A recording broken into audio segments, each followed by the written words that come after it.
Berarti di kelas tuh sebenarnya musisi itu paling nangis ya.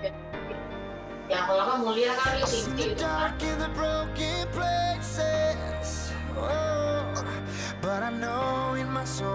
ada satu.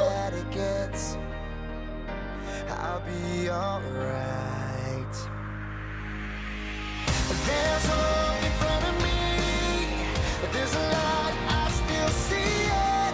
There's a hand still holding me. Even when I don't believe it. I might be down, but I'm not dead. There's better days still up ahead. Even after all I see, there's hope in front of me.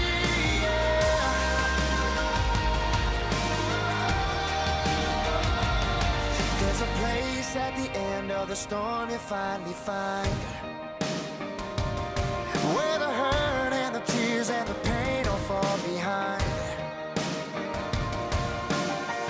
You open up your eyes and up ahead there's a big sun shining. Right then and there you realize you'll be alright. There's hope in front of me. There's a light, I still see it. There's a hand still holding me.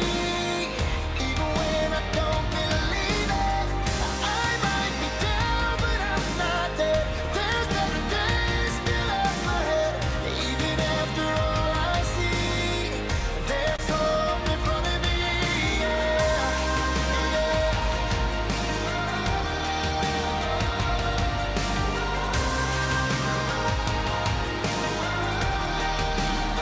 There's a hole still burning.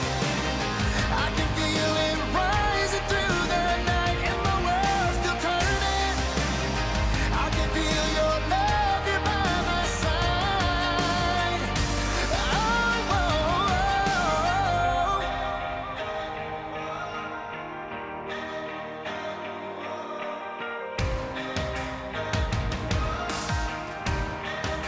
you're my hope. You're the light, I still see it. Your hands are holding me, even when I don't believe it.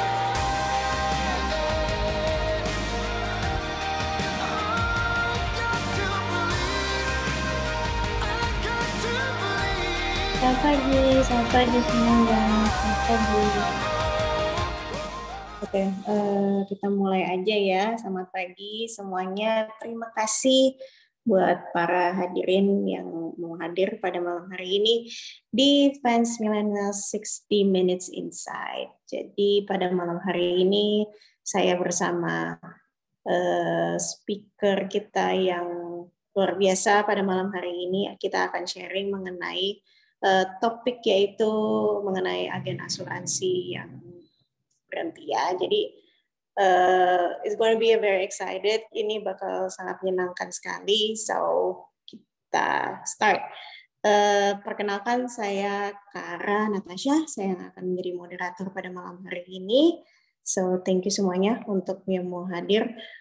Dan saya akan memperkenalkan Fans Millennials itu apa. Fans Millennials is basically adalah sebuah komunitas. Kita mengumpulkan berbagai banyak kalangan, terutama kalangan anak-anak kaum muda ya. Oke. Kita ini slide-nya. Oke, siap. Nah, kita ini adalah komunitas yang dengan tujuan yang sangat luar biasa, dengan tujuan yang sangat mulia. Kita ingin mengumpulkan banyak orang, termasuk anak-anak kaum muda milenial, untuk mereka bisa mempersiapkan diri mereka untuk dunia kerja ataupun dunia usaha, dunia bisnis, dan lain-lain.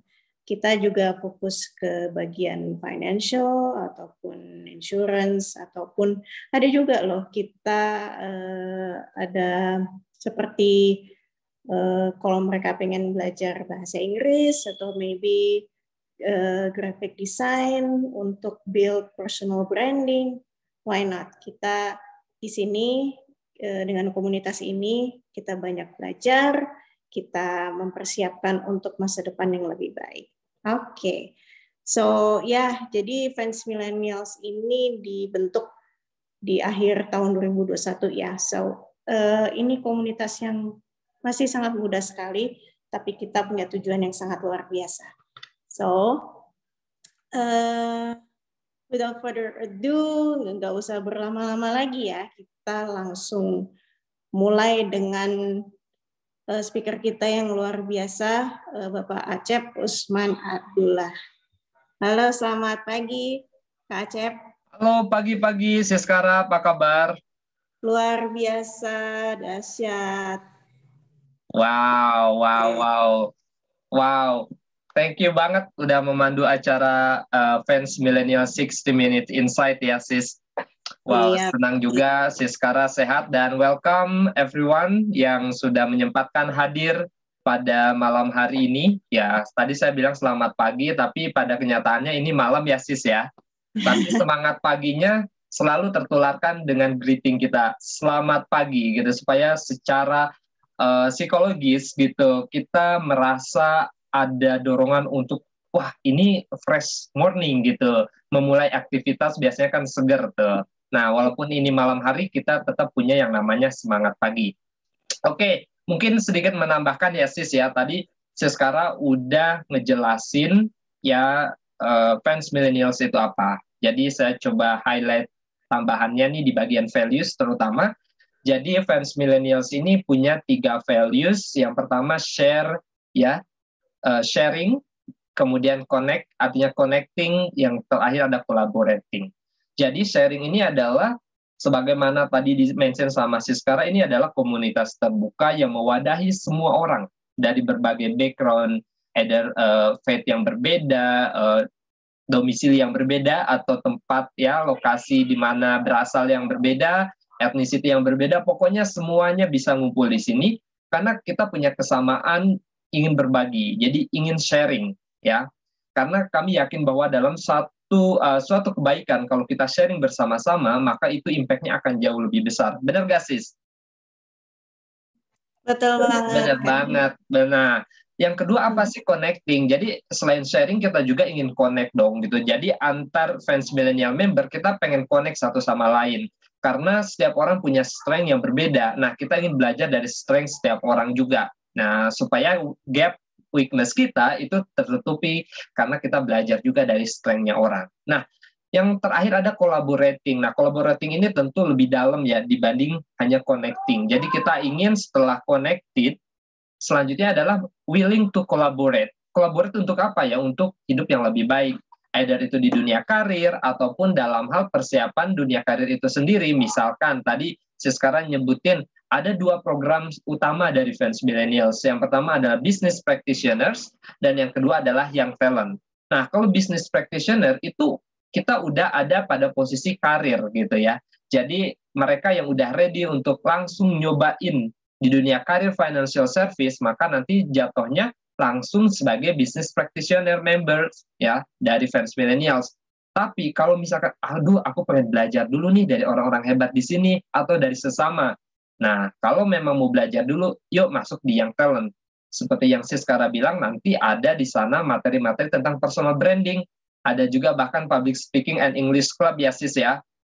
So ini luar biasa banget program dari Fans Millennial.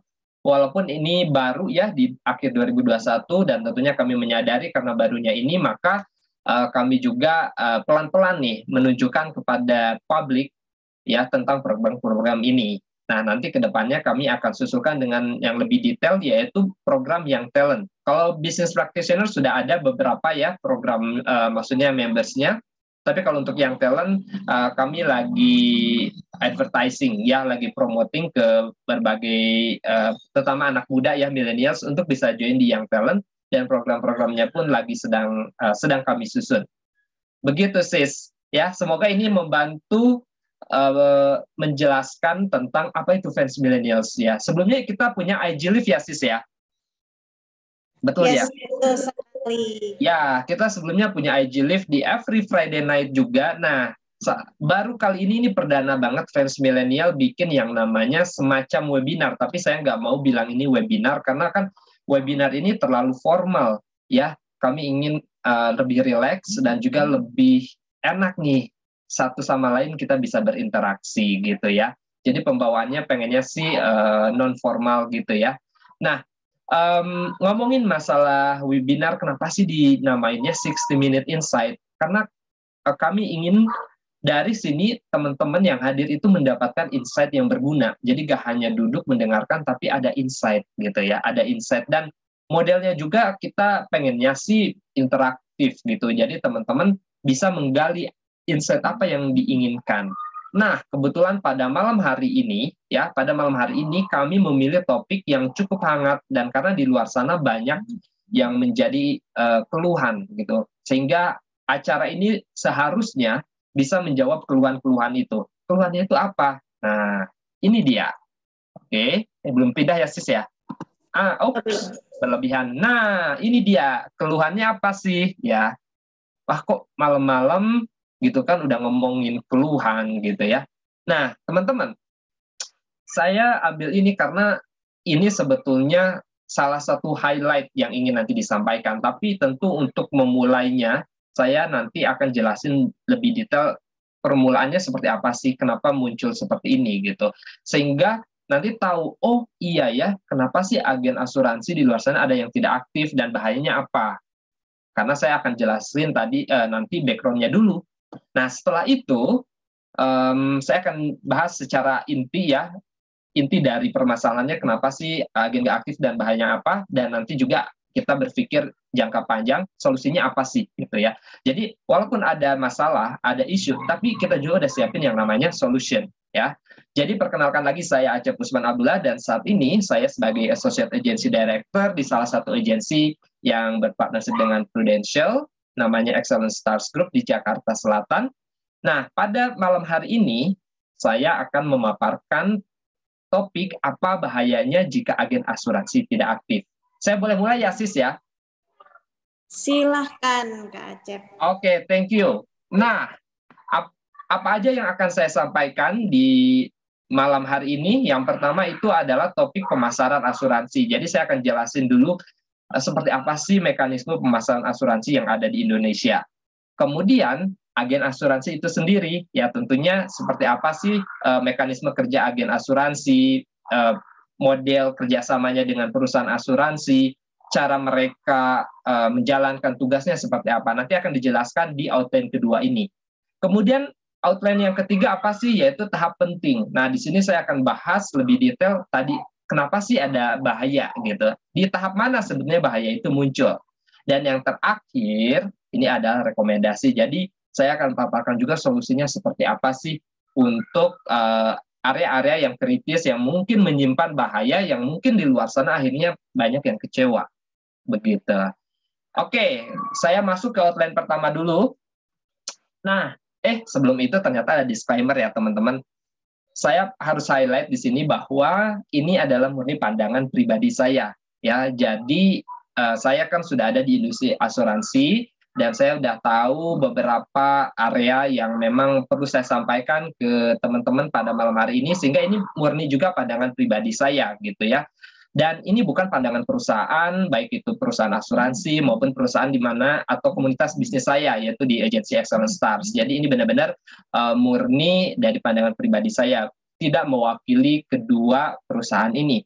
Kemudian saya juga terbuka ya untuk klarifikasi jika memang nanti ada area-area yang dirasa kayaknya ini gray area, wah saya kayaknya harus klarifikasi ke pembicara, wah ini saya sayang banget karena saya pengen mendapatkan input dan kira-kira apa sih perbaikannya yang harus saya lakukan ke depannya. So, saya open banget kalau misalkan ada komentar, suggestion, atau klarifikasi dari untuk konten presentasi ini ya. Oke, masuk ke outline yang pertama, ngomongin masalah pemasaran asuransi ya teman-teman. Sepanjang yang saya tahu itu kurang lebih ada 4 channel ya, 4 channel pemasaran asuransi jiwa di Indonesia. Ya ini konteksnya asuransi jiwa ya teman-teman. Nah, yang pertama itu apa sih? Yang pertama itu adalah pemasaran langsung. Ya biasanya pihak asuransi itu langsung menjual ya ke customers-nya. Nah, yang ada sekarang biasanya mereka menjual asuransi-asuransi yang not really complicated ya, maksudnya nggak terlalu kompleks. Biasanya yang dengan premi yang rendah, yang mudah dicerna dari si klausalnya itu biasanya langsung mereka jual.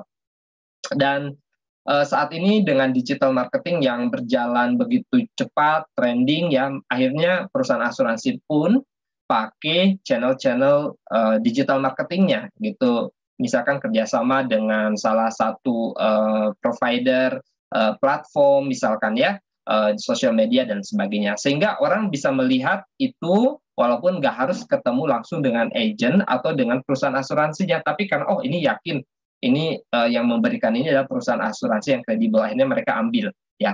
Jadi itu pemasaran yang langsung. Yang kedua itu adalah pemasaran melalui bank assurance ya, namanya juga bank and assurance. Di sini jadi ada perusahaan asuransi, ada perusahaan bank itu sendiri. Nah, kedua pihak ini bekerja sama dalam memasarkan produk asuransi ya. Jadi mungkin kalau teman-teman pergi ke bank, kemudian ke customer service, tiba-tiba di sana ada yang mengedukasi ya tentang pentingnya perencanaan proteksi. Nah, teman-teman mungkin akan realize ya, akan menyadari bahwa disitulah ada seorang tenaga pemasar asuransi yang memang dia kerjasama dengan perusahaan bank. Memang dia beda gitu ya, dengan perusahaan bank beda. Jadi perusahaan asuransi sendiri, bank sendiri, cuman mereka kerjasama aja gitu. Walaupun terkadang ada juga si perusahaan asuransi ini misalkan ada hubungannya nih, misalkan satu grup dengan perusahaan bank itu sendiri. Tapi di luar sana banyak juga yang berbeda, tapi kerjasama saja gitu. Jadi pemasarannya itu melalui tenaga pemasar yang ada di bank ya. Kemudian yang ketiga yaitu pemasaran melalui broker. Nah, kalau di Indonesia ini mungkin nggak begitu famous atau terlalu terkenal gitu. Tapi memang saya lihat beberapa ada ya, di mana broker ini mewadahi banyak perusahaan-perusahaan asuransi dan memasarkannya ya. Ya, sepanjang yang saya tahu di lapangan mereka memasarkan memang produk-produk yang nggak terlalu complicated juga gitu ya. Artinya di sini kan broker menjual yang ibaratnya menjual lepas juga gitu ya. Jadi tidak ada yang namanya after sale service di situ. Itu yang sepanjang saya tahu gitu ya. So biasanya kalau yang membutuhkan after sale service, kemudian ada guidance atau yang ngebimbing lah dalam hal pemanfaatan polis itu sendiri. Nah, itu jatuhnya ke agensi biasanya. Ya, agensi ini apa? Agensi ini adalah partner ya, perusahaan partner dari perusahaan asuransi yang melalui distribusi channel agent ya. Jadi agensi ini adalah kumpulan orang-orang, dalam hal ini ya agen-agen asuransi, di mana mereka di sini nggak hanya juga memasarkan, tapi mereka juga develop themselves ya, baik itu personality-nya, kemudian juga proses membangun timnya. Nah, ini di agensi inilah mereka juga tumbuh ya. Jadi orientasinya nggak hanya memasarkan, tapi mereka juga mengembangkan ilmunya dari segi financial planning dan juga dari segi team development di sana. So agency is a partner of insurance company gitu ya, dalam hal distribusi produk asuransinya itu sendiri. Nah, pada malam hari ini saya pengen meng-highlight pada distribution channel agency. Jadi saya tidak begitu menguasai di bidang distribution channel langsung, begitu pula di bank assurance, begitu pula di broker. Tapi tadi saya sudah ngebahas luarnya saja, dan teman-teman mungkin bisa search further tentang mekanisme detail dari masing-masing itu. Tapi nanti setelah ini saya akan jelasin detail tentang distribusi channel atau channel distribusinya dari agensi. Oke, dari sini ada yang mau ditanyain dulu teman-teman atau dari moderator? Sebelumnya mungkin ada peserta yang mau bertanya terlebih dahulu sebelum saya bertanya. Cukup jelas ya, oke. Mengenai bank assurance itu contohnya kayak apa ya Kak? Ya, soalnya saya masih agak asing. Oke, bank assurance ya. Menarik. Tadi saya coba repeat ya, bahwa bank assurance ini suatu mekanisme penyaluran ya, mekanisme penyaluran produk asuransi ya sis, di mana di sini melibatkan perusahaan bank itu sendiri ya, di mana nanti kan yang jadi target adalah consumers atau customers dari bank itu sendiri biasanya gitu ya. Jadi kalau kita pergi ke bank, mungkin si sekarang realize ya, suka ada juga yang nawarin tuh pendidikan anak misalkan gitu ya, kemudian pensiun dan sebagainya. Nah itu biasanya di situ ada tenaga pemasar asuransi, walaupun itu sebenarnya kayak nggak begitu clear gitu loh, karena ada di tempat bank, jadi kita menganggapnya itu adalah bank itu sendiri, padahal sebetulnya di situ ada tenaga pemasar dari perusahaan asuransi yang bekerjasama dengan bank. Contohnya apa? Kalau Prudential, setahu saya dia kerjasama juga dengan bank charter ya, kayak gitu, Standard Charter sama juga UOB beberapa. I'm not sure apakah masih apa enggak gitu ya, tapi itu salah satu contoh ya, kerjasama dari perusahaan asuransi dengan bank gitu. Cukup jelas? Oh iya, saya baru ingat gitu, soalnya waktu itu dulu saya pernah ditelepon sama salah satu bank yang menawarkan asuransi kesehatan gitu. Jadi, oh ternyata bank assurance ya gitu. Yes. Nah, iya betul juga tuh. Jadi bank assurance nggak hanya langsung ketemu juga ya, terkadang dia juga melalui telemarketing ya, telemarketing. Nah, saya juga beberapa hari yang lalu gitu ditelepon karena saya nasabah dari bank, salah satu bank. Kemudian dia juga menelpon mengatasnamakan partnernya dari bank tersebut gitu. Jadi, oh iya make sense. Jadi aku nggak nanya lagi kenapa dapat nomor saya gitu. Ternyata memang pihak bank memberikan data saya ke perusahaan asuransi partnernya, sehingga tenaga pemasar dari perusahaan asuransi ini mengontak customer bank gitu kan, menawarkan program-program bagusnya ke saya gitu kan. Tapi karena saya nggak ngelihat langsung dan saya juga udah punya asuransi dari distribusi channel agency, saya pikir saya nggak perlu gitu kan. Tapi mungkin di luar sana yang belum punya asuransi bisa saja mengambil dari distribusi channel itu gitu kan. Cuma nanti saya akan jelasin apa yang menjadi spesial dari pengambilan ya, proses pengambilan asuransi dari distribusi channel agency ya, karena nanti ada yang namanya after sale service, which is ini yang spesial dibanding ketiga channel distribusi lainnya ya. Oke, menjawab ya sis ya? Menjawab sekali. Oke, masih excited ya teman-teman. Saya akan lanjut ke slide berikutnya, yaitu tentang agen asuransi itu sendiri. Ya, karena tadi saya mention bahwa dalam suatu agensi itu adalah kumpulan-kumpulan agent yang tentunya di sana punya hierarki juga ya, enggak misalkan semuanya levelnya sama, enggak. Jadi ada agent, ada leader, ada di atasnya leader lagi sampai agency owner ya. Tapi mereka sebetulnya financial consultant dan financial educator juga ya. Jadi mereka ini memang tugas utamanya mengedukasi gitu, kemudian menjawab kebutuhan nasabah. Tapi di sisi lain karena mereka juga udah punya pengalaman, akhirnya mereka juga bisa membangun tim, kemudian bisa menjalankan bisnis agensinya gitu. Nah, saya pengen highlight pertama yang ada hubungannya dengan agent asuransi, yaitu adalah partnership. Jadi di sini para agent itu bukan employee ya, sama sekali bukan employee. Jadi mereka ini adalah partner bisnis ya, partner bisnis dari perusahaan asuransi begitu. Jadi tidak ada yang namanya semacam hak dan kewajiban layaknya employee ya, maksudnya hak dan kewajiban employee nggak ada, tapi layaknya mitra bisnis gitu. Jadi ada perjanjian keagenan namanya, di mana di sini agent yang join memang nanti bakal dapat semacam edukasi gitu ya, kemudian juga tentunya dapat komisi dari penjualan ya.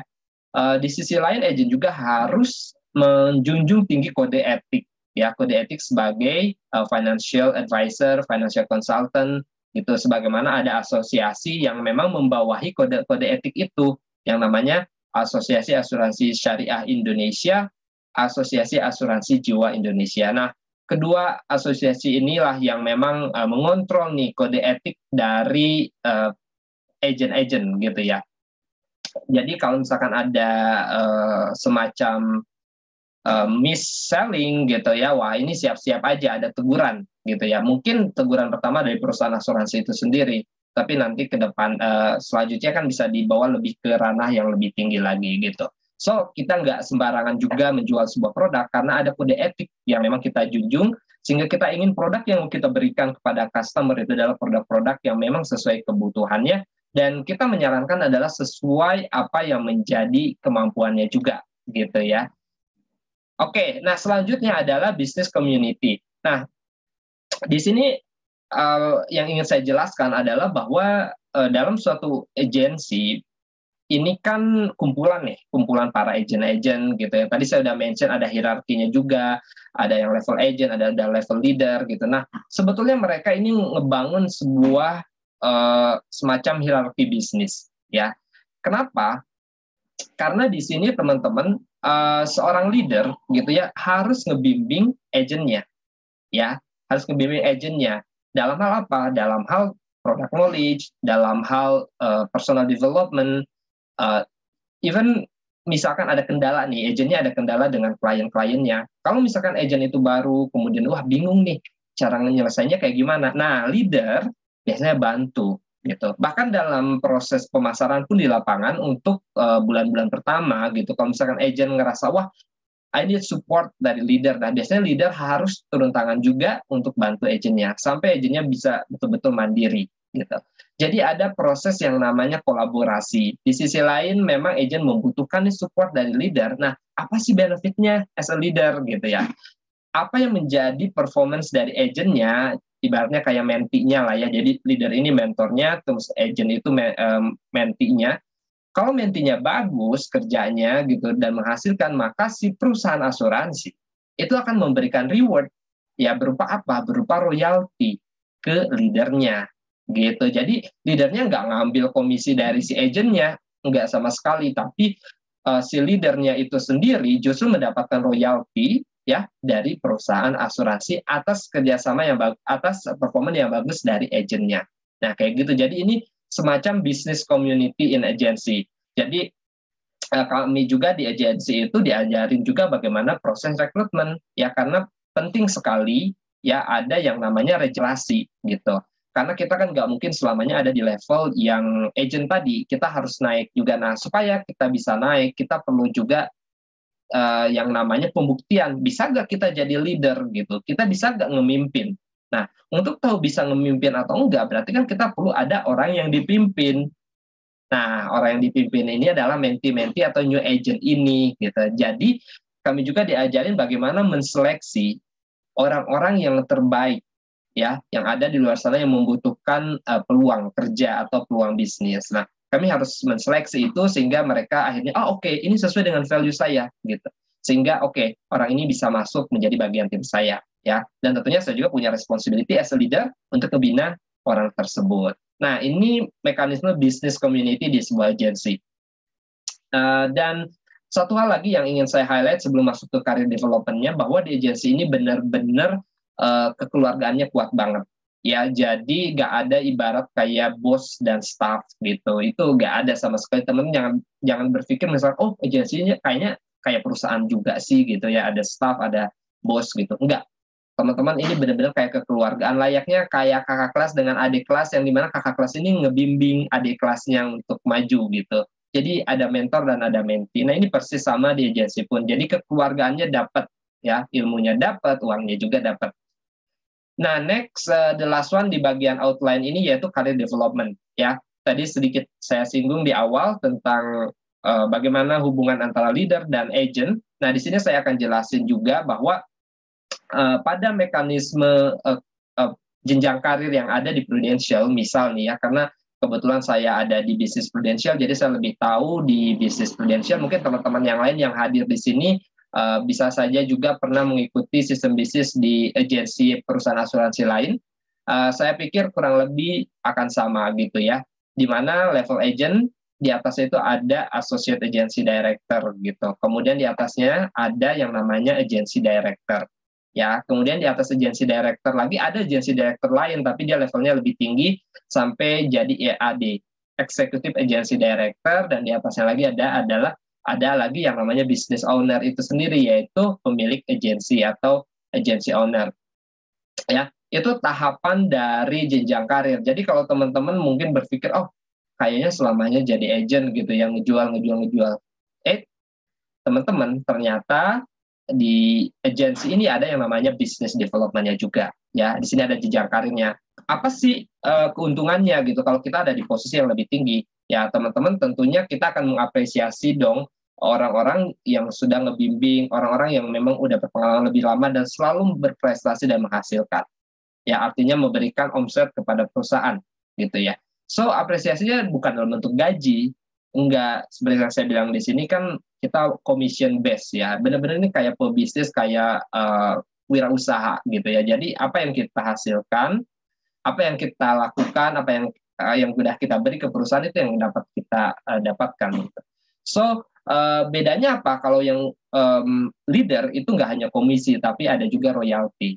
Begitupun yang lebih tingginya lagi royaltinya lebih besar juga gitu, dan akhirnya kan anak-anaknya juga lebih banyak gitu, sehingga semuanya itu berhubungan dengan income yang meningkat teman-teman. Jadi kalau levelnya lebih tinggi lagi maka income mereka akan meningkat juga gitu, simpelnya kayak gitu. That's why perjalanan bisnis di insurance melalui distribusi channel agency ya penting juga untuk memastikan regenerasi ya, artinya ada tim yang kita bimbing, dan itu salah satu cara ya, dan saya pikir itu satu-satunya cara untuk membangun tim itu adalah dimulai dengan adanya proses rekrutmen ya, dan rekrutmen ini juga perlu ada selection kriterianya, dan mungkin setiap leader itu punya selection kriteria masing-masing, tapi yang pasti secara umum adalah mereka yang memang punya kesamaan value, yang mau diajak kerjasama, yang nyaman komunikasi, sehingga mereka bisa stay longer in this business dan juga udah kayak keluarga, kayak gitu. Oke sis, itu untuk outline yang kedua. Sebelum masuk ke outline yang ketiga, apakah ada pertanyaan dulu? Mungkin ada pertanyaan terlebih dahulu.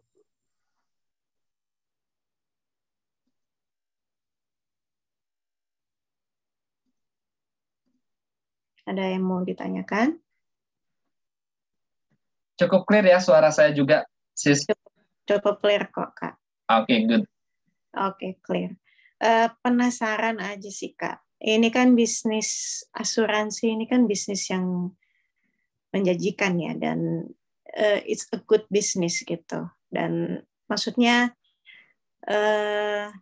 dari agen, mereka tuh punya lingkungan kerja yang luar biasa, bahkan dengan leader-leader yang luar biasa. But kenapa beberapa agen asuransi itu kebanyakan ada yang berhenti atau tidak berjalan? Why gitu kalau menurut Kak Acep sendiri? Oke, menarik pertanyaannya. I acknowledge ya, in reality seperti itu.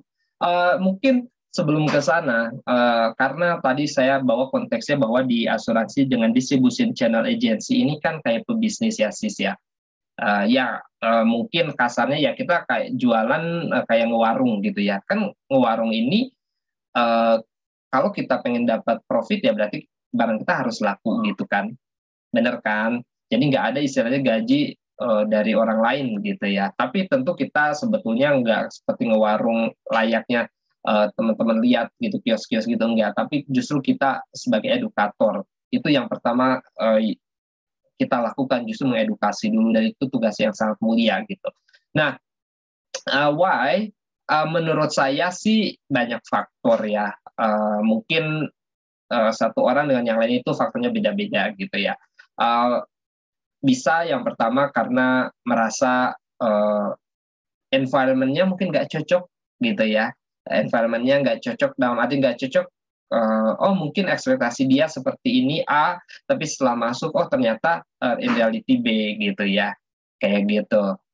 Mungkin environment-nya dirasa nggak cocok gitu. Jadi alih-alih dia bertahan dulu gitu kan untuk adaptasi, tapi mereka langsung cabut gitu.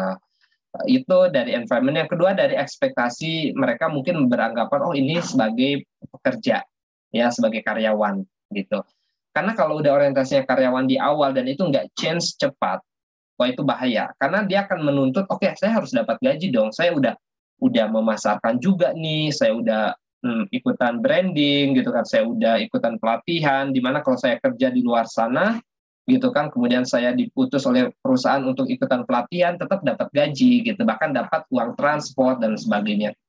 Nah, saya merasakan hal yang sama juga dulu gitu, walaupun itu jatuhnya bukan employee juga, tapi kalau misalkan saya as a consultant saat itu ya di lapangan ya, Kalau saya ikutan event gitu pasti ada yang namanya uang sakunya gitu ya. Nah kalau di sini jangan berharap seperti itu teman-teman. Jadi benar-benar diuji as a pebisnis yang dimana benar-benar apa yang kita dapatkan itu apa yang kita kontribusikan. So mungkin ekspektasi employee di awal itu yang akan mengganggu, yang akhirnya juga oke, ini kayaknya bukan apa ya jalan saya gitu ya. Kemudian yang akhirnya dia nggak bertahan. Kemudian yang ketiga mungkin dia keluar karena sebenarnya dia udah tahu ini as a pebisnis gitu ya, as a pebisnis, dan dia udah tahu nyadar gitu kan ikut. Kemudian tiba-tiba dia ada tawaran yang lain gitu ya, atau dia mencoba untuk looking for new opportunity gitu ya. Padahal sebenarnya di bisnis ini dengan fleksibilitas waktu sebetulnya kita bisa juga kalau misalkan ada bisnis lain yang dijalanin gitu ya, kayak gitu. Tapi mungkin di luar sana nggak komit untuk terus stay, untuk terus berjuang, ya akhirnya fokusnya hilang gitu loh. Jadi sebetulnya dengan keleluasaan seperti ini sebetulnya bisa aja double ya, kayak double task ke double jobs gitu ya. Tapi saya berharap sih memang untuk membuktikan ya perlu yang namanya perjuangan memang apapun itu gitu ya. Tapi case by case saya sadari gitu kan. Tapi yang penting dari semua itu adalah komitmen. Jadi kalau menurut saya yang justru yang nggak bertahan itu adalah yang nggak yang nggak punya komitmen yang bagus. Karena kalaupun misalkan ada halangan gitu kan, terus ada tantangan, tapi kalau dikomunikasikan dengan baik, kita cari cara dengan leadernya, kita ngobrol gitu ya, pasti itu ada jalan keluar. Nah kebanyakan mereka tidak menunjukkan good bukan good attitude atau apa, semacam kemauan untuk mengkomunikasikan itu gitu. Akhirnya mereka mundur tanpa ada berita gitu. Itu yang bahaya gitu. Nah masalahnya di sini kembali ini kan bukan semacam employment di mana ada penahanan ijazah gitu sebagaimana di perusahaan lainnya. Akhirnya ya mereka mudah juga untuk hilang gitu ya. Kalau misalnya dia udah punya klien, sayangkan kliennya gitu. So ini penting juga evaluasi juga bagi leadernya, bagaimana tetap juga menjalin hubungan yang baik sehingga mereka mau mengkomunikasikan apa yang menjadi kendalanya gitu. Nah akhirnya nanti kan bisa cari jalan keluarnya gimana nih gitu. Semoga menjawab ya sis. Menjawab sekali Kak Acep, silakan dilanjut. Alright, thank you. Oke teman-teman semua, saya akan lanjutkan ke kedua terakhir kayaknya. Ya benar, kedua terakhir. Oke, nah sebagaimana di judul teman-teman kan saya dan tim itu memasukkan kata-kata seperti apa bahayanya ya kalau agennya tidak aktif. Nah ini bagian inti teman-teman, tadi sudah saya jelasin di awal sedikit background info tentang sistem agency dan di mana agent itu sendiri ada di mana ya. Nah sekarang apa sih yang dilakukan oleh agent di lapangan? Kurang lebih ada 3 poin, 3 steps ya. Sebetulnya in detail lebih banyak, masing-masing itu ada anaknya. Tapi saya coba ringkas menjadi 3 main steps ya. Step yang pertama itu adalah pre-selling. Pre-selling ini ya kita harus memastikan apa yang akan kita tawarkan itu adalah apa yang menjadi kebutuhan. Jadi ada fact finding dulu di sini teman-teman. Ya, approaching dulu pastinya, karena sebelum fact finding, sebelum kita menemukan apa sih menjadi kebutuhannya, kita kan harus ada connection dulu. Betul ya sis ya? Kalau kita mau ketemu orang, maksudnya mau mengkomunikasikan sesuatu ke orang, depending on degree of connection pastinya ya. Kalau misalkan koneksinya belum terbentuk, kita nggak mungkin dong langsung to the point ke maksud. Benar nggak? Ya, biasanya kita ada bangun hubungan dulu. Nah, ini sama. Dalam proses pemasaran oleh agent, itu harus ada yang namanya connection. Nah, ini berbeda dengan distribusi channel 3 lainnya tadi.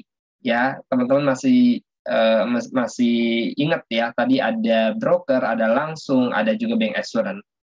Mungkin ya kebanyakan lah mereka tidak membangun connection-nya dulu ya. Jadi memang mengandalkan trust langsung dari customer terhadap perusahaan gitu ya. Atau memang Kalau di bank assurance, oh ini memang ada wujudnya di bank gitu, berarti orangnya udah bagus gitu ya. Karena udah seolah-olah digaransi oleh bank itu sendiri, akhirnya udah mau beli gitu. Nah, kalau melalui agensi, karena agen ini yang langsung ke lapangan, yang langsung berhubungan dengan orang gitu, merepresentasikan memang perusahaan asuransi juga. Nah, ini kita harus bangun yang namanya trust. Nah, bangun trust ini dengan apa ya? Dengan connection. Jadi kita perlu ngobrol dulu gitu ya. Kalau memang ada dalam suatu komunitas, kita bangun, kita ikut kegiatan-kegiatan komunitasnya. Nah, itu approaching yang namanya ya. Di tahap pre-selling ini ada yang namanya approaching. Kemudian setelah approaching, connection sudah dapat, trust sudah terbentuk, kita fact finding. Ya, kita menemukan apa sih yang menjadi kebutuhannya. Jadi build rapport ya. Jadi kita ingin tahu sih sebetulnya apa yang menjadi kekurangan. Contoh, misalkan sih segini, ada satu keluarga, bapak lah ya, misalkan ayah punya anak kecil gitu, kemudian dia sebagai pencari nafkah utama, contohnya Aladin ya, kita sebut aja bapak itu Bapak Aladin. Nah, Bapak Aladin ini, dia udah punya anak usianya 7 tahun, misal satu ya. Kemudian Siskara nih, saya sorry ya, ambil Siskara as an financial consultant, ketemu Bapak Aladin. Otomatis kan kalau Bapak Aladin ini baru ketemu di jalan, nggak mungkin Siskara langsung ngobrolin, Bapak udah punya proteksi apa aja, kan nggak mungkin dong sis ya. Ketika Siskara ketemu misalkan dalam suatu event, misalkan event reunian atau di event apapun lah, pasti dong di situ semacam kenalan dulu lah, ya kenalan, oh siapa namanya, Bapak Aladin di mana, kegiatannya apa, bla bla bla. Kemudian akhirnya wah senang bisa ngobrol, kemudian boleh nggak minta sosial media ininya apa nama sosmednya gitu kan, atau nomor HP-nya supaya komunikasi tetap terjalin. Nah, misalnya, oh dapat nih Siskara gitu kan, dapat sosmednya, kemudian jalin hubungan terus gitu ya, saling kenal satu sama lain. Nah, Siskara kan udah melakukan approaching nih, ya tinggal sekarang Siskara melakukan fact finding. Kalau melihat di sosial media, oh ternyata Bapak Aladin ini selalu foto dengan anaknya gitu kan, kemudian dengan istrinya juga, jadi dia hobinya apa, juga suka upload kan di situ.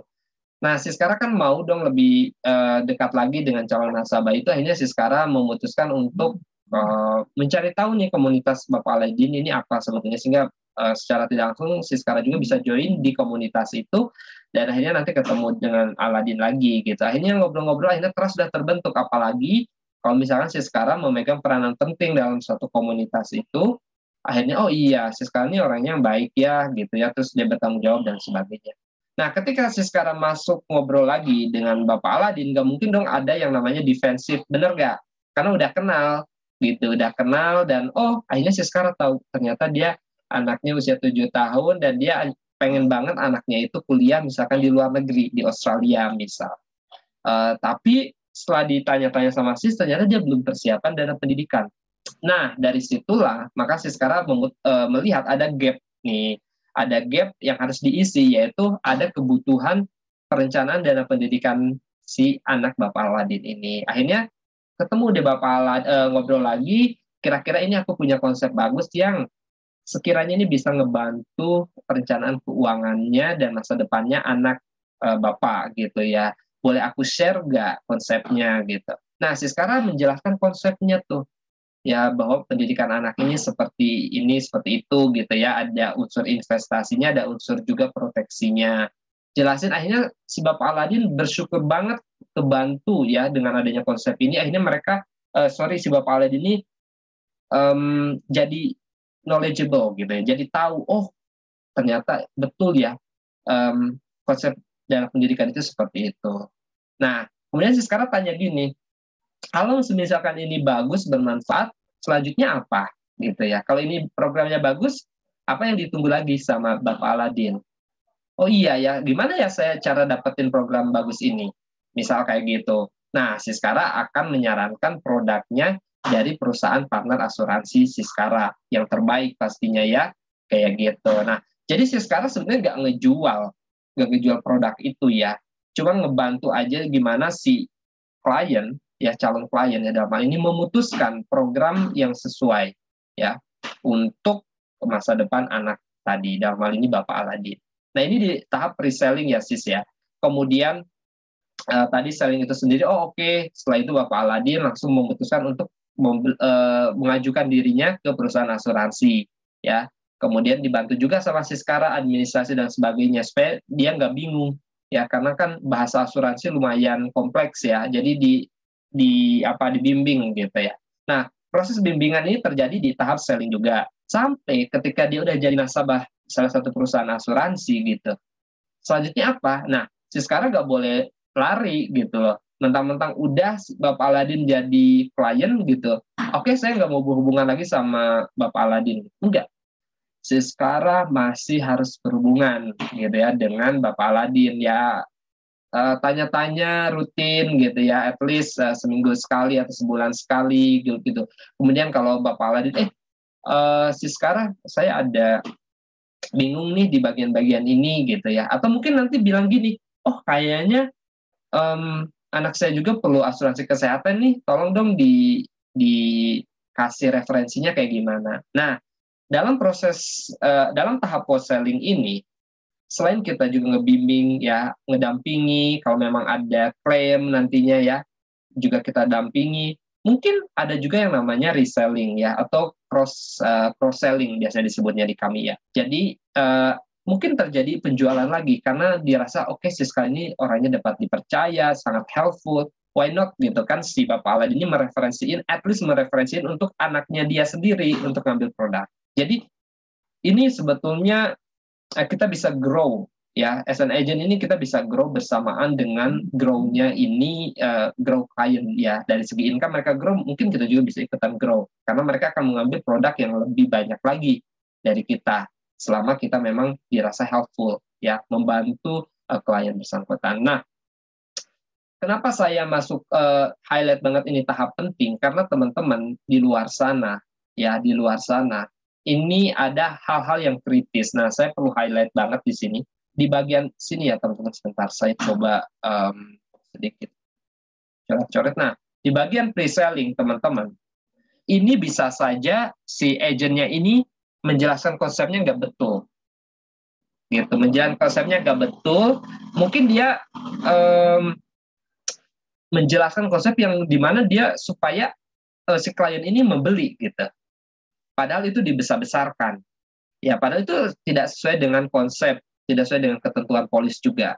Nah, di sini berpotensi yang namanya mis-selling. Jadi karena pre-sellingnya udah nggak benar nih gitu ya, dia konsepnya nggak ngerti, product knowledge-nya juga nggak paham betul, karena dia jarang ikutan training, ya akhirnya mereka ya di luar sana ya oknum ya, saya bilangnya oknum, melakukan yang namanya mis-selling. Nah, kalau terjadi mis-selling ditambah dengan customer-nya yang nggak mengecek kembali klausal polisnya dengan baik, dan ditambah juga tidak melakukan yang namanya post-selling yang baik, jadi si agentnya ini setelah penjualan nggak ada yang namanya review polis. Ya, nggak ada review polis. Apa yang terjadi? Udah si klien yang nggak paham, gitu ya, kemudian nggak lagi yang namanya review polis. Dimana kalau terjadi review polis kan akan kecek tuh seiring waktu gitu ya, yang nggak pahamnya itu. Nah, ini nggak dilakukan review polis, apa yang terjadi? Maka ekspektasi dari si klien itu berbeda dengan yang ada di klausal polis gitu. Akhirnya ketika dia mau memanfaatkan asuransi itu, mereka mungkin kecewa gitu. Ditambah lagi kalau agentnya nggak aktif. Wah, makanya ini saya highlight banget di title, apa bahayanya kalau agent nggak aktif. Kalau misalkan ini mis-selling, kemudian agentnya nggak aktif, artinya kan nggak mungkin ada review polis juga. Akhirnya si mis-selling ini akan terus berlanjut dan berpotensi bahayanya besar gitu, karena ekspektasinya masih tahu ekspektasi yang lama gitu. Agentnya susah dikontak gitu kan, kemudian juga tidak ada proses transisi yang baik dari misalkan agentnya udah nggak aktif, kemudian dia nggak pindahin ke leadernya atau dengan banyak alasan atau banyak faktor, akhirnya itu nggak terjadi proses transisi yang baik gitu. Jadi nggak dapat agent baru, enggak gitu, agent yang lama juga tidak aktif, akhirnya kayak mengambang gitu. Nggak jelas nih kita punya agent ini siapa gitu. Nah, ini yang jadi bahaya di luar sana. Yang akhirnya mungkin bahaya ini akan terus terjadi dan akhirnya berpotensi kekecewaan ya, kayak gitu. Nah, makanya sebetulnya tahap kritis ada di sini juga di pre-selling, biasanya produk knowledge-nya apakah bagus ya. Kemudian juga dari segi fact finding-nya benar gak? Produk knowledge mungkin bagus ya, tapi ketika fact finding, misalkan kalau tadi si Bapak Aladin punya anak yang jadi prioritas adalah pendidikan anak gitu, dan misal si Bapak Aladin ini sebetulnya udah punya asuransi kesehatan gitu ya, tapi nggak diprioritaskan asuransi pendidikannya gitu, tapi dia malah terus ngejar asuransi kesehatannya gitu, kayak gitu. Nah, itu juga bisa mis-selling gitu, kayak gitu. Jadi tidak sesuai dengan kebutuhannya, ya. Padahal kalau udah jadi prioritasnya untuk kebutuhan dana pendidikan, ya prioritaskan itu, gitu. Karena yang pertama kali dia, maksudnya si Bapak Alin kan yang pertama udah punya asuransi kesehatan juga, gitu. Kecuali si Bapak Alinnya udah nggak nyaman dengan fasilitas asuransi kesehatan yang ada. Gitu. Atau misalkan saat menjelaskan isi proposal, ya, itu nggak dijelasin secara clear juga ya proses pembentukan nilai tunainya, misalkan asumsi-asumsi yang ada di situ, bahkan pengecualiannya gitu ya, nggak disampaikan juga. Nah, itu bahaya ya, akhirnya yang membuat nanti klaim nggak nggak dicairkan gara-gara memang dia melanggar yang namanya pengecualian yang dianggapnya oleh si customer ini, oh kayaknya ini bisa sih, padahal dia nggak baca pengecualian dan si agentnya nggak ngejelasin ya tentang klausal-klausal pengecualian. Nah, ini ada di tahap proses sellingnya, ketika udah dapat nih polisnya terus nggak dijelaskan kembali. Apalagi post selling tadi udah nggak aktif gitu kan, hit and run, udah nggak nge-service lagi. Nah, ini bahaya gitu. Dan di sini nggak ada transisi ke agent baru atau ke leadernya. Oke, ini sih tahap penting yang perlu di-highlight. Kenapa ada di luar sana yang mungkin kecewaan, atau mungkin di luar sana juga banyak agent yang nggak aktif. Nah, nanti saya jelaskan apa sih yang harus dilakukan pada bagian rekomendasi. Sampai sini ada yang mau ditanyakan dulu? Ada yang mau ditanyakan, teman-teman? Sebelum kita lanjut.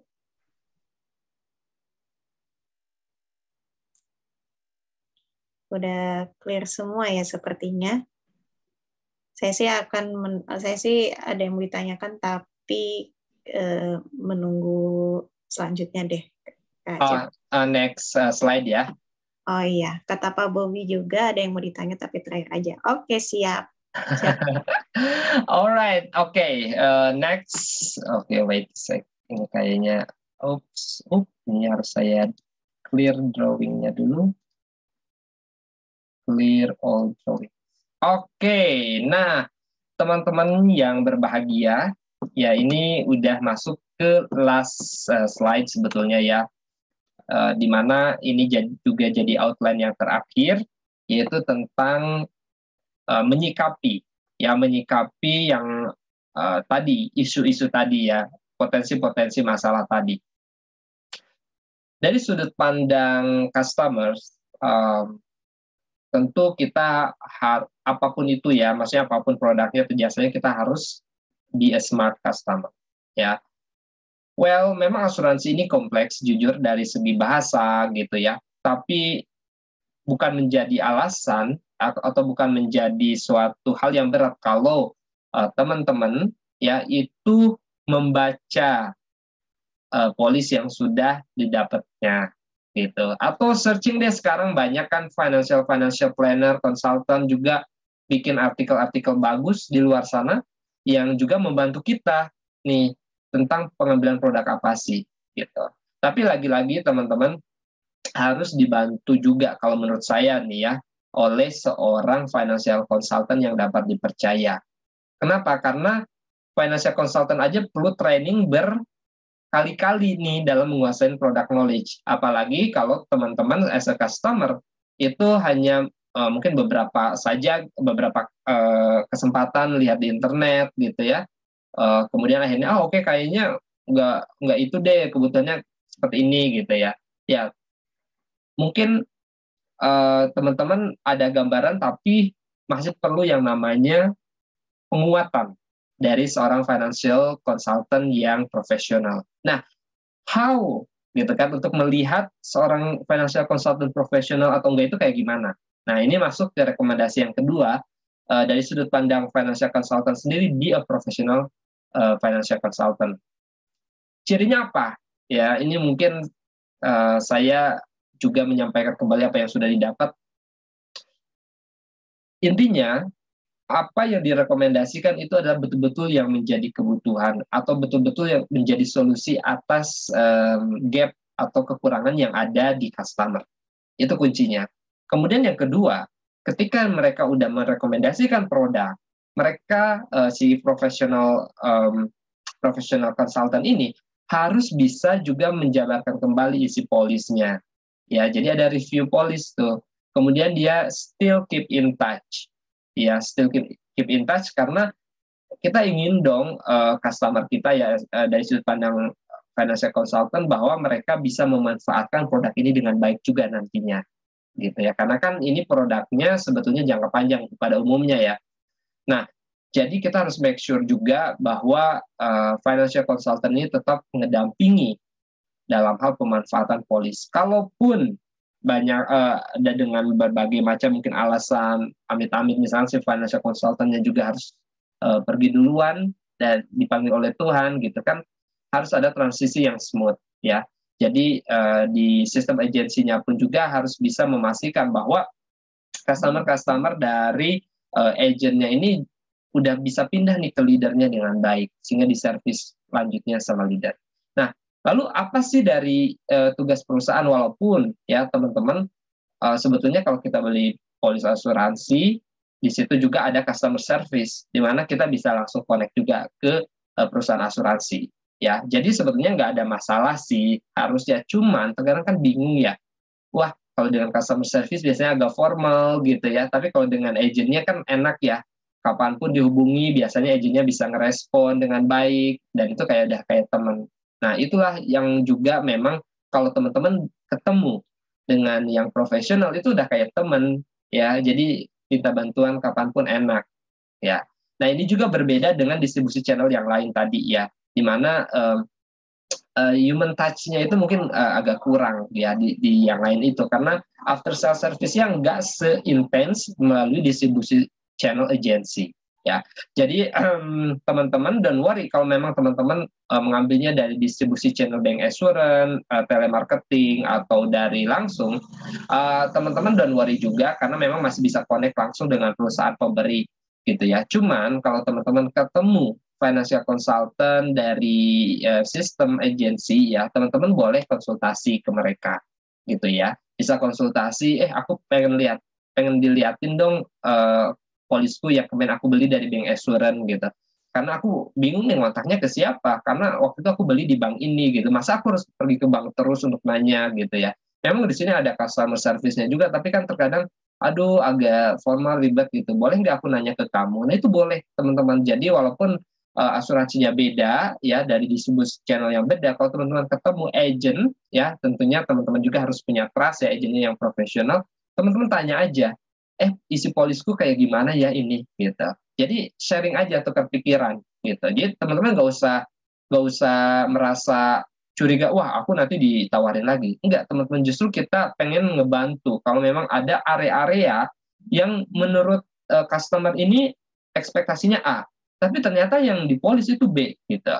Nah, at least si financial consultant ini bisa ngebantu perbaiki ekspektasi yang tadinya misalkan harusnya B ya, karena sekarang masih A. Nah, si financial consultant ini membantu untuk mengubah ekspektasi itu sesuai dengan apa yang menjadi proposal polis sebenarnya. Nah, itu rekomendasi yang bisa saya berikan kepada customer-customer yang terutama kehilangan agentnya gitu. Apalagi kalau tadi juga beli dari distribusi channel yang lain, teman-teman bisa kontak aja agent-agent atau tenaga pemasar dari agensi ya. Ya tentunya teman-teman bisa cek track recordnya juga dong gitu. Jadi gak asal juga bolehlah kalau untuk second opinion gitu. Tapi kalau teman-teman mau cek lebih lanjut, lihat aja track recordnya dari sosial medianya, dari keseriusannya dia di agensi gitu ya, seperti apa. Dan kalau memang teman-teman punya teman kuliahnya dulu yang jadi agent, terus ini orang yang bisa dipercaya, itu yang simple, bisa tanya gitu. Tukar pikiran saja kayak gitu. Oke, Dan ini sebetulnya menjadi slide terakhir. Di bagian terakhir ini ada juga semacam closing statement dari saya. Sebentar. Oke, ini jangan berikan kesempatan bagi suatu tantangan membuatmu takut, ya, karena pikiran takut itu membuatnya menjadi sulit dan menghambat, ya. Jadi jangan menyerah. Jadi kalau teman-teman di sini as a customer, jangan mas, aduh sulit nih mengontak agent, gitu, aduh takut agentnya dia juga nggak tahu dan sebagainya. Gitu. Teman-teman do aja, dan teman-teman juga be a smart customer, ya. Jadi be critical juga, berpikir kritis, ya teman-teman, cari sumber yang lain, tapi mengontak financial consultant itu jauh lebih bagus gitu, dibanding teman-teman belajar sendiri atau ada di kebingungan sendiri, ya. Oke, itu pesan saya di akhir slide ini. Mungkin selanjutnya di sesi Q&A. Silakan Siskara. Thank you banget Kak Acep. Wah, speaker yang luar biasa ya teman-teman ya. Oke, kita memasuki sesi Q&A. Tadi Pak Bobi mau bertanya ke Kak Acep. Silakan Pak Bobi. Ya, buka mic aja langsung ya. Yes. Oke, silakan. Oke, mau nanya gini. Sebentar, ini Kara ini agennya Acep ya? Ya betul. Sekali. Oke, mau nanya gini. Kalau untuk agent yang masih baru, kita habis rekrut nih. Ya. Terus agentnya ini katakan prospek tadi deh ke Pak Aladin gitu ya. Terus Pak Aladin juga udah bilang, ini produknya bagus ya. Saya mau beli sebenarnya. Tapi saya lihat kamu kan baru jadi agent. Kalau misalnya nanti kamu suatu saat nggak ada jadi agent lagi, yang servis saya nanti siapa dong? Cara jawabnya gimana coba? Oke, wow, pertanyaannya. Aku langsung jawab ya, Sis ya. Silakan. Oke, ini pertanyaan yang aku yakin akan common apalagi dari customer yang kritis ya. Karena mungkin si customer ini juga udah baca-baca tuh gitu ya. Karena distribusi channel agency itu identik dengan post selling-nya atau after sales service-nya. Karena itu yang dia kejar. Kenapa aku beli dari distribusi channel agency? Karena sebenarnya aku berharap ada after sales service yang membedakan dari distribusi channel yang lain. Nah, wajar ada customer yang bertanya kayak gitu ya, Pak Bobi ya. Nah, caranya gimana sebetulnya kalau itu agent baru itu lebih bagus didampingin sama leadernya. Jadi diperkenalin sama leadernya gitu ya. Maksudnya si customer-nya dikenalin sama leadernya. Dia bisa sama-sama jalan bahwa ini ada leader saya gitu ya. Yang dimana saya juga dibantu sama leader saya ini. Misalkan gini deh, saya sama Siskara gitu ya. Kan Siskara juga di mentee saya gitu ya. Dan saya di agensi mentornya Siskara. Nah, kalau Siskara menemukan contoh tadi Bapak Aladinnya kritis, kan Siskara baru 3 bulanan gitu ya, baru 3 bulanan nih gitu. Gimana dong nanti kalau Siskara ada tawaran yang lain, kemudian Siskara mau pindah gitu ya, atau ada alasan apapun yang membuat Siskara nggak bisa lanjut lagi gitu.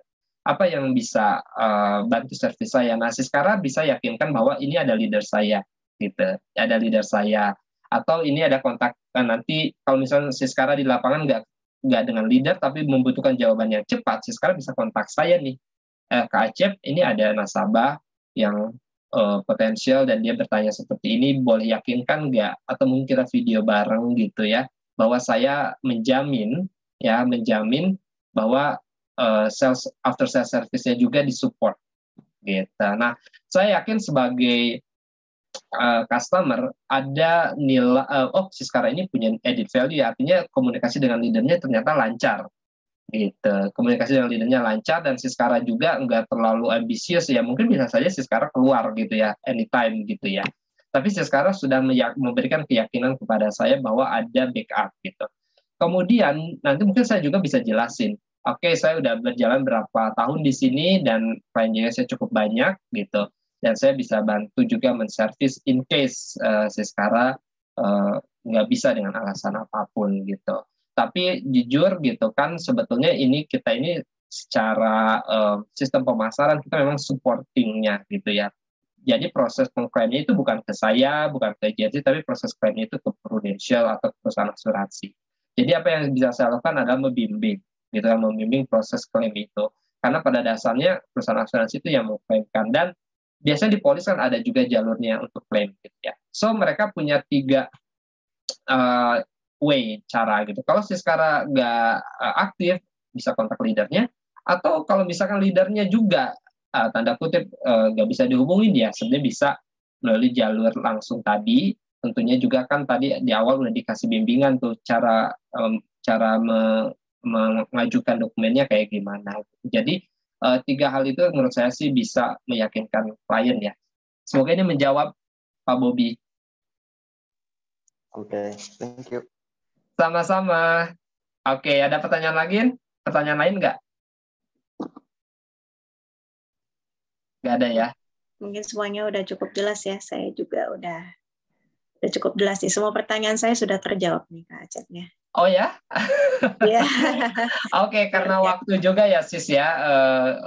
Udah more than 60 minutes jadinya, tapi ya nggak jauh lama banget ya. Maksudnya lebih dari beberapa menit. Jadi aku juga mengucapkan thank you buat Pak Bobi dan juga para audiens yang hadir pada malam hari ini. Semoga ini memberikan insight sebagaimana namanya Fans Millennial 60 Minute Insight. So teman-teman yang mendengarkan malam ini atau nanti memutar recording dari video ini, pesan saya adalah ini sebetulnya proses edukasi ya, maksudnya kayak acara ini adalah sebuah edukasi buat teman-teman atau customer ataupun juga agent, di mana penting sekali kita melakukan yang namanya best practice ya dalam menjalankan sebuah bisnis. Nah, as a customer, kalau misalkan agentnya nggak aktif nih, segeralah kontak financial consultant di sekitar Anda yang dapat dipercaya gitu ya. Atau bisa kontak juga teman-teman yang hadir di sini gitu ya, untuk misalkan oke, aku minta informasi lebih lanjut, aku juga melakukan hal yang merasakan yang sama nih, agentnya nggak aktif gitu kan, gimana ya caranya aku bisa dapat agent lagi gitu. Nah teman-teman bisa kontak juga para, ini ada Siskara gitu, ada saya, tadi juga ada Pak Bobi sebetulnya juga dari tim agensi kami, itu bisa kontak juga gitu ya. Nanti kan saya sengaja ini video ini akan saya publikasikan juga di beberapa channel platform sosial media. Nah, bagi teman-teman yang mendengarkan ini dan juga mungkin mau bertanya, boleh langsung nanti komen di sana. Ya, artinya nggak cukup di sini juga, nanti di 2 weeks later kita akan adain juga yang namanya event serupa, tentunya dengan topik yang lebih seru ya, sekarang ya. Dan semoga sekali lagi memberikan insight. Itu saja dari saya, Sis. Oke, terima kasih banyak Kak Acep. Oke, karena waktunya juga udah lebih ya Kak ya, jadi kita akan akhiri webinar atau 60 Minute Insight pada malam hari ini. So, terima kasih buat semua peserta yang hadir. Thank you very much and see you. See you Siskara, stay healthy. See you Pak Bobi dan all yang hadir malam hari ini. Iya, Bye. thank you. Bye-bye.